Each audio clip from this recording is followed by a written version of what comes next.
Hi everyone, this is a technical analysis on USDJPY.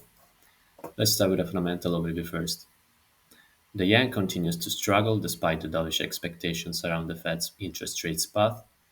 Yesterday we got a big downside surprise in the US CPI report, and although the USD weakened heavily against the other major currencies, the JPY failed to sustain the gains. One of the main reasons is that the positive risk sentiment favors the higher yielding currencies. The other reason is that the Japanese yields have been falling faster compared to the other major currencies, as the recent volatility in the Japanese markets reduced the probabilities of further rate hikes. For the Fed, the market is split between a 25 and 50 bps cut in September and a total of 107 bps of easing by year end. On the BOJ side, the market isn't pricing any more rate hikes for this year, and there are just 7 bps of tightening expected by year end. Now on the daily chart, we can see that USDJPY is consolidating just beneath this measured broken trend line around the 148 handle.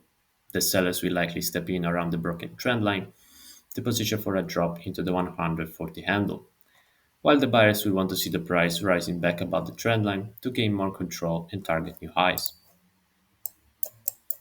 On the 4-hour chart, we can see that from a risk management perspective, the sellers will have a better risk reward setup around the 149 handle here, where they will find the confluence of the upward broken trend line and the downward trend line. The buyers, on the other hand, will want to see the price breaking higher to increase the bullish bets into new highs.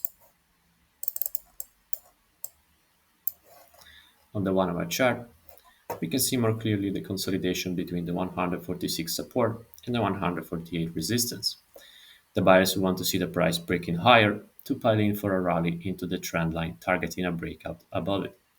The sellers, on the other hand, will look for a break lower to position for a drop into the 140 handle. These red lines define the average daily range for today. For the upcoming catalysts, today we have the US CPI report.